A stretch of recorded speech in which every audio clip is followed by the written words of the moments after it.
बदलते मौसम के साथ पाकिस्तान भी शांत नहीं है। पाकिस्तान में भी एक के बाद एक कई धमाके हो रहे हैं। हम आपको तस्वीरें दिखा रहे हैं। पाकिस्तान में कराची पोर्ट पर धमाका होता है और पूरा पाकिस्तान दहल उठता है। तस्वीरें आपके सामने।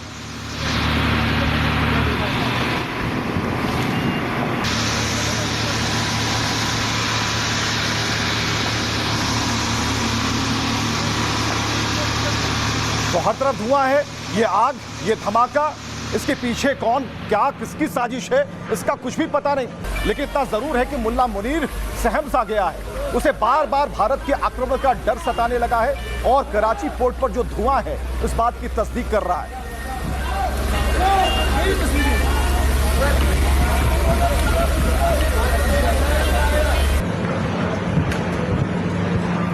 तो युद्ध की आहट के बीच भारत में क्या तैयारियां हैं। एक तारीख की बात हमने की थी, 23 जनवरी की तारीख होगी। बिल्कुल सायरन की आवाज और पूरी तरीके से उत्तर प्रदेश में ब्लैकआउट की खबर है जो तस्वीरें बयां कर रही हैं।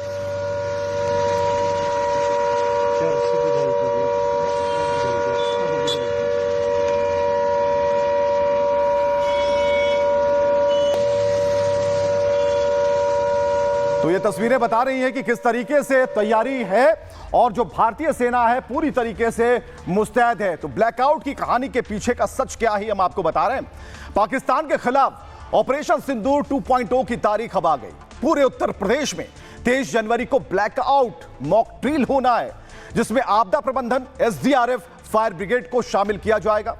जिलाधिकारियों को मॉक ड्रिल की तैयारियों के लिए आदेश दे दिए गए। यूपी के तमाम जो शहर हैं शाम 6 बजे हवाई हमले की चेतावनी दी जाएगी और इसी चेतावनी के ठीक 2 मिनट तक तेज आवाज में सायरन बजाया जाएगा। मॉक ड्रिल के दौरान सभी इलाकों में बिजली बंद हो जाएगी। साथ ही प्रशासन की टीम लोगों को हमले से बचने की ट्रेनिंग देगी। छोटी आग को बुझाने के लिए फायर एक्सटिंग्विशर का इस्तेमाल होगा, जबकि जो बड़ी आग को बुझाने के लिए फायर टेंडर वाहनों का इस्तेमाल किया जाएगा। इसके अलावा हमले में घायल लोगों को स्वयंसेवक फर्स्ट ट्रीटमेंट देंगे। जो ध्वस्त और क्षतिग्रस्त इमारतें होंगी, भवनें होंगी, वहां से लोगों को कैसे बाहर निकाला जाए इसके बारे में बताया जाएगा। घायलों को अस्पताल पहुंचाने के बाद मॉक ड्रिल खत्म होगी। तो कुछ ऐसी ही तैयारी भारत में ऑपरेशन सिंदूर के दौरान हुई थी। फिर एक बार युद्ध के हालात के बीच ब्लैकआउट मॉक ड्रिल होना है। तो क्या ऑपरेशन सिंदूर 2.0 बहुत जल्द लॉन्च होने वाला है? यह एक बड़ा सवाल है। चलिए, कर्नल टीपी त्यागी भी इस लम्हे को देखना चाह रहे हैं, लेकिन उससे पहले जो तैयारियां चल रही हैं, बिल्कुल कुछ बड़ा होने की तैयारी हो रही है। नेताजी सुभाष चंद्र बोस का जन्मदिन 23 जनवरी और यूपी डे भी 23 जनवरी। इस दिन उत्तर प्रदेश के 75 जिलों के अंदर ब्लैक आउट मॉक ड्रिल की जाएगी, जिसमें civil defence, disaster management, fire department, police department evacuation drill वगैरह करेंगे। लोग अपनी लाइट बुझा देंगे। 6 बजे से सायरन बजने शुरू हो जाएंगे, कम और ज्यादा, और जब कंटिन्यूअस बजेंगे ड्रिल खत्म हो जाएगी। लेकिन इस किस्म की ड्रिल तब की जाती है जब युद्ध चल रहा हो या युद्ध होने वाला हो। वर्तमान परिस्थिति में पाकिस्तान की स्थिति और पाकिस्तान की हरकतों को देखते हुए यह संभव नजर आता है।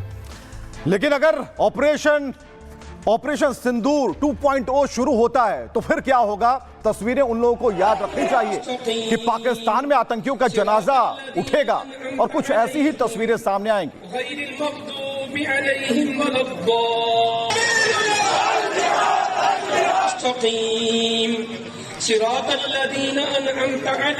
तो ये तस्वीरें बता रही हैं, लेकिन जो मौलाना हैं, जो वहां के आतंकी हैं, वो बाज नहीं मान रहे। वो लगातार जहर उगल रहे हैं और ऐसे में ऐसे आतंकी संगठनों से जुड़े हुए आतंकी का भाषण जारी है। हिंदुस्तान के खिलाफ, हिंदुत्व के खिलाफ, आरएसएस के खिलाफ, बजरंग दल के खिलाफ एक सफन कान्नहुम बुनियानुम मरसूस, एक सीसा फलाई दीवार बन जाए। तो पहलगाम में निर्दोषों को मारने वाले जो आतंकी एक बार फिर से विश्वमन कर रहे हैं। पाकिस्तानी मौलाना कह रहे हैं कि इस बार हिंदुओं का सफाया कर देंगे। सुनिए। एक जिहादी जवान मुल्क में नहीं लड़ता, वो गोली नहीं चलाता, कहता नहीं मेरी तरबियत है, मैंने कलेमा पढ़ने वाले को नहीं मारना, मैंने पाकिस्तान को नहीं मारना, मैंने मुसलमान को नहीं मारना, मैंने तरबियत ली है, अल्लाह से वादे किए हैं, या अल्लाह मैं काफिर से लड़ूंगा, यहूदी से लड़ूंगा, फलस्तीन की मदद करूंगा, अल्लाह मेरी उस लड़ाई में मेरी जान जाए, मैं मांगता हूं तू मेरी जान कबूल कर ले, मेरी शहादत डिक्लेयर कर दे ताकि मेरा कोई हिसाब न हो, जन्नत खुल्द मेरा घर हो। तो पाकिस्तानी मौलाना की बात जरूर कबूल होगी, क्योंकि भारत से आर्मी चीफ ने भी क्लियर मैसेज दे दिया है कि इस बार कोई बचने वाला नहीं है। सुनिए। तकरीबन 8 कैंप्स अभी भी हमारे ऐसे नॉलेज में हैं जो कि एक्टिव हैं, जिसमें से 2 तकरीबन आईबी के अपोजिट हैं और 6 एलसी के अपोजिट हैं। और इन कैंप्स में तकरीबन अभी भी हम समझते हैं कि किसी प्रकार की प्रेजेंस या ट्रेनिंग है, तो इसलिए हम उसके नजर रखे हुए हैं। तो बिल्कुल टारगेट लॉक है, हमला होने वाला है और ऑपरेशन सिंदूर 2.0 जब होगा तो दुनिया देखेगी। पाकिस्तान और पीओके में 8 आतंकी कैंप अभी भी सक्रिय हैं। ये सारे सक्रिय आतंकी कैंप इंडियन आर्मी की टारगेट पर हैं। इन कैंप में लगभग 100 से 150 आतंकी मौजूद हो सकते हैं, जिसे मौत की नींद सुलाने की अब पूरी तैयारी कर ली गई है। दावा किया जा रहा है कि 6 आतंकी कैंप लाइन ऑफ कंट्रोल के उस पार हैं, यानी ठीक बगल में, और 2 आतंकी कैंप जहां ट्रेनिंग चल रही है वो आईबी के उस पार हैं।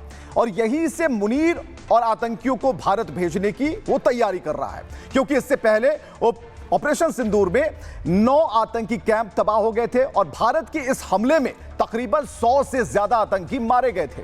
भावलपुर और मुदीरके में आतंकियों को भारी नुकसान भी हुआ था। कुछ वैसे ही हमले की तैयारी जो है इस बार भारतीय सेना ने कर ली है। हालांकि भारतीय सेना ने 8 सक्रिय ठिकानों के नाम नहीं बताए। आतंकी कैंप का लोकेशन अभी तक सार्वजनिक नहीं किया गया है। यह ऑपरेशनल सिक्योरिटी और रणनीतिक कारणों का हिस्सा है, लेकिन पाकिस्तानी आतंकी इंडियन आर्मी की तैयारी से खौफ में है। पाकिस्तान का लश्कर आतंकी मौत से पहले गीदड़ भभकियां दे रहा है। अब हम आपको दिखाते हैं कि गीदड़ भभकियां डर के मारे कैसे दी जाती हैं, आवाजों में कंपन कैसे होती है। आतंकी कुछ कह रहा है।